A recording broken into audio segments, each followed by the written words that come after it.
What's going on, YouTube? It's Mike from NYC, and I'm back with another reaction video. The best and worst shooters from the 2010s from everyone on the floor. You know what I'm saying? So, you know, the top of the key, all of that. So, I'm gonna put my predictions when they show all the spots and everything like that. But definitely like, comment, share, subscribe if you like these type of videos. And yeah. As a decade, the 2010s NBA will be remembered for two things: the rise of the three-point shot and the domination of LeBron James, who went to 8 straight finals, won 3 championships, and was the league's top scorer between the 2009-10 and 2018-19 seasons. It's all part of the plan. It's all part of the plan. How did he get all those points? By attacking the basket. Simply put, James was the best player. In part, he was both the NBA's most prolific interior scorer and its most efficient one too. You're the best player in the world. Basketball is a pretty simple game when you can get to the rim at will and finish at high rates. Well, that's James in a nutshell. He made over 4,400 buckets and converted nearly 70% of his attempts in this key close range area. That's nearly 15 percentage points better than the league average here. And it's thanks to his incredible blend of smarts, size, and speed. LeBron James leaving a wake of panic behind. Who was the least efficient volume shooter in the paint last decade? Ramon Sessions, who was quick enough and clever enough to get to the rack, but at just 6'3", 190, he didn't have the size or the strength to reliably finish all those drives. Sessions. Let's move over to the left block, the land of... The left block. Alright, the left block gotta be either Tim Duncan or Tim Duncan, KG, or KD. Those are my 3 guesses. Back to the basket bigs. Nobody scored more points from this zone last decade than LaMarcus Aldridge, who sank over 1,000 buckets here while splitting time between Portland and San Antonio. Aldridge has a beautiful post-up portfolio, and he absolutely loves the left side of the mid-range. His signature shot. Aldridge has got a world-class fadeaway, but if there was one big man with a better one, it was Dirk Nowitzki. Dirk was the most efficient volume scorer. How do I forget about Dirk? I said KG and Tim Duncan, but I didn't say Dirk. How do I forget about Dirk? This area, converting 48.4% of his shots here. More on him in a minute. DeMarcus Cousins was the least efficient volume shooter in this zone. Boogie hit just 35% of his shots over here, a mark well below the league average, and a figure that reveals that while Boogie was certainly a talented scorer last decade, his jumper wasn't as solid as the other great scoring bigs around. Ew. Let's move to the left elbow. The left elbow gotta be Chris Paul. No. Chris Paul is right elbow. Left elbow? Probably is KD, bro. Gotta be KD. Who else? KD. I don't think Kobe would be. Well, Dirk retired at the same time as Kobe, so. But niggas weren't. I don't think niggas was left elbow like that, though. Nah, it probably is Kobe. I'm gonna say Kobe. That's my guess. Again, we see LaMarcus Aldridge leading the way with 942 made buckets in this area. We get more classic fadeaways as well as face-up jumpers, pick and pop, and more from Aldridge in this zone. But as prolific as Aldridge is, he's not as accurate as the king of the elbow jumper. I should have knew. I said Chris Paul though. I said him. Chris Paul. I said Paul is one of the best mid-range shooters of the era, and near the elbows he blends volume and efficiency better than any guard in the league. CP3 converted a league best 49.7% of his jumpers from this area last decade. What makes him even more impressive here is that a vast majority of these shots came off the bounce. The amazing Chris Paul. Conversely, Luol Deng was the least accurate shooter in this zone last decade. Deng made a mere 34% of his shots from this area, despite taking hundreds and hundreds of attempts here. Moving over to the right elbow, nobody made more buckets over here than Chris Paul.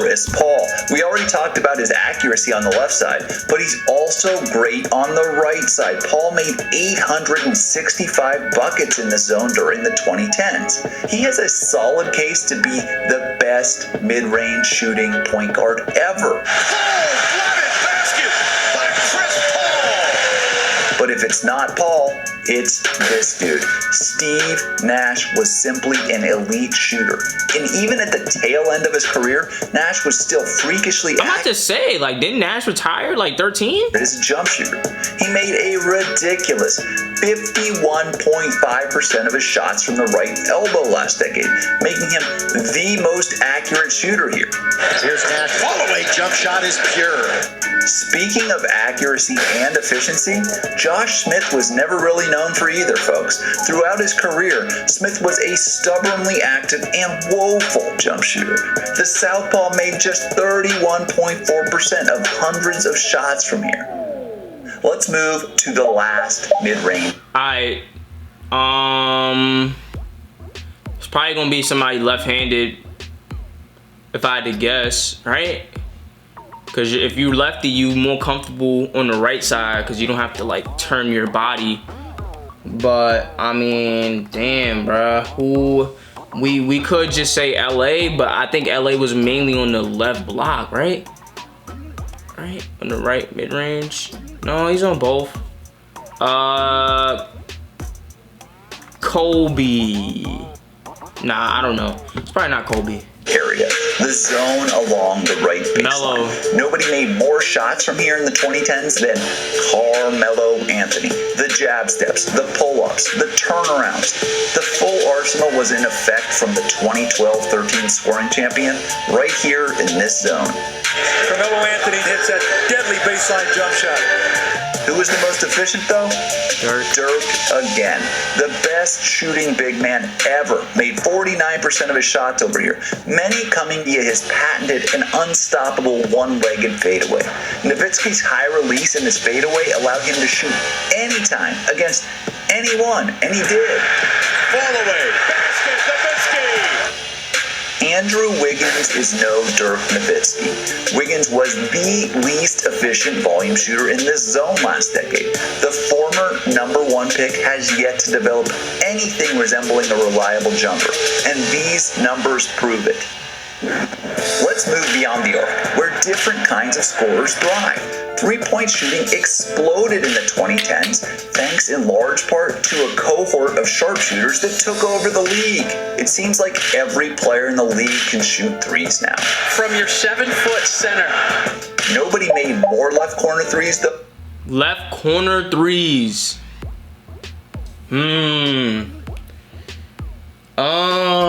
If I had to guess the left corner, first thing that comes to mind is PJ Tucker. Yeah, definitely first thing that comes to mind is PJ Tucker. Then the next thing that comes to mind is maybe Ray Allen. Can't forget about Ray Allen. And then a third, if I had to pick a third guess, I would say Mike Miller. Then Wesley Matthews, who sunk 323 of them last decade. His signature celebration mimics an archer firing an arrow. I don't know why I said PJ Tucker. PJ with Tucker just came to mind. That wasn't really a guess, really. Appropriate look for a guy who hits the bullseye a lot. Matthews may have hit the bullseye a lot from the left corner, but he didn't do it as reliably as Kyle Korver. Korver may be the greatest catch-and-shoot three-point shooter ever. He's that good, and he made over half of his left corner threes in the 2010s.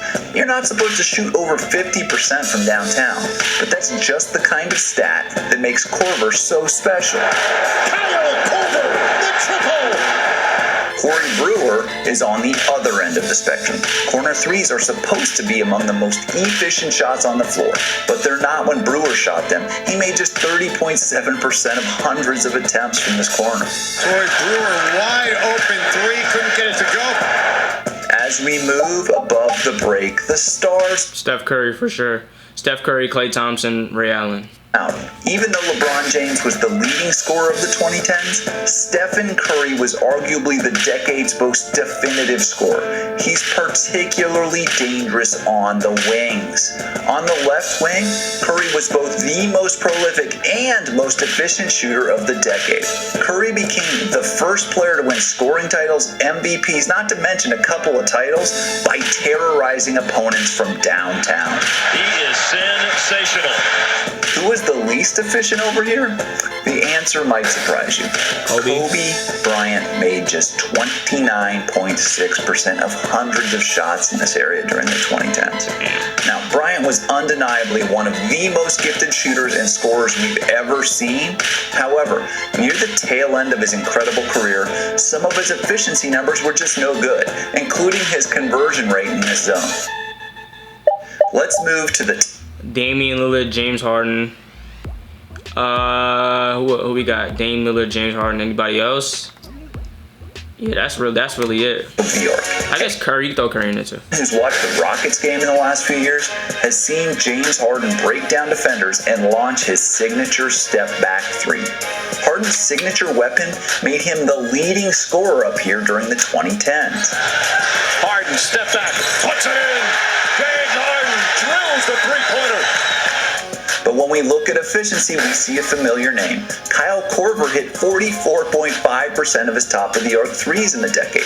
One reason Korver's more efficient than Harden, though, almost all of his threes are of the catch-and-shoot variety, whereas most of Harden's are off the bounce. Regardless, along with the Splash Brothers, Korver was among the scariest marksmen in the league last decade. Kyle Korver for three more. Speaking of scary, Russell Westbrook's three-pointers.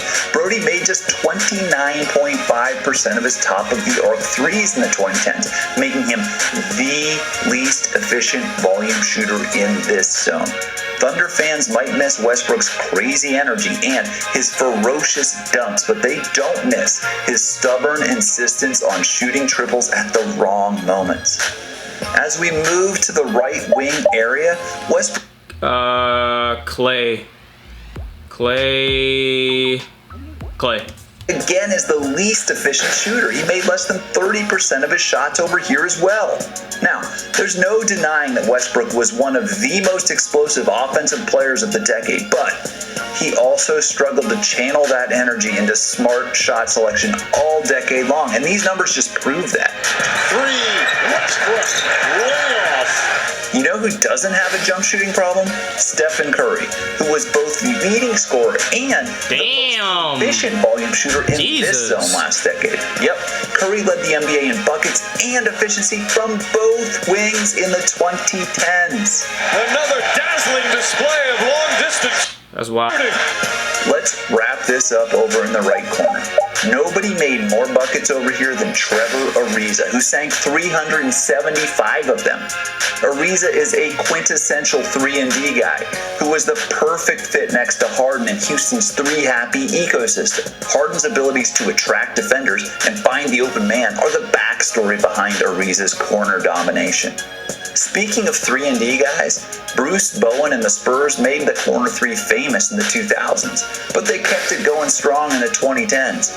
Danny Green led all shooters in efficiency from this corner, hitting 45% of his tries. And if Ray Allen doesn't hit the most famous right corner three of all time in 2013, Green might have been named Finals MVP if the Spurs won that series. Like Ariza, Green is a perfect off-ball complement to teams like Kawhi Leonard, LeBron James, or Manu Ginobili, who command defensive attention and open up the corners. When it comes to 3-and-D players, they really are supposed to do two things: make threes and play defense. Well, Corey Brewer could play D, but he was the least efficient volume shooter in this corner too. Brewer's NBA career was cut short in part because he just couldn't develop a reliable corner three to go along with his defense. Folks, the 2010s were incredible, thanks in large part to the performances of players like Curry and Harden, and the ridiculous numbers they amassed from downtown. The best shooters of the 2010s led a shooting revolution that changed pro basketball forever. Fuck, I couldn't get a rhythm. He kept talking over me. But, Thanks for what? yeah, man, definitely a good video. Definitely like, comment, share, subscribe if you like this type of video. You know, definitely leave me any more suggestions on, you know, any type of other video that I can react to. Obviously, I don't really seem to do one thing. You know, I go from basketball, then I go over to stuff talking about like relationship stuff, which don't even really apply to me at all. You know what I mean? I just think it's interesting. And then I go over to like animals, which I think is cool. Then I got a lot of different rap stuff and music stuff and different reviews and stuff. And you know what I mean? Then I got my own opinions about the NBA. And then what other content do I usually make? Matter of fact, let's go to it right now. Let's go to my channel. If it would let me, that would be cool.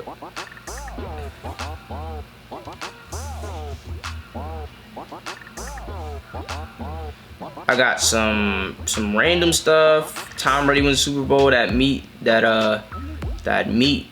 What's it called? Meat Cannon channel. Then I got the animals. I got some boxing, TikToks, game reviews, Instagram, best songs, 2K, freestyle, more NBA. I got some music, more music. You know what I'm saying? So definitely got a lot of different stuff on here, man. So definitely let me know what you want to react to. Nothing is off limits. Definitely leave a like, comment, you know, share, subscribe. Let me know, you know, your thoughts and all of that. And I'll definitely see you when I see you. I'm about to watch this Clipper game. Clippers versus Suns. This is game 1. It's already 3:50. So I'll probably tune in late first quarter, early second quarter, just to get this video up when I want to get it up. But yeah, definitely see you when I see you. Peace.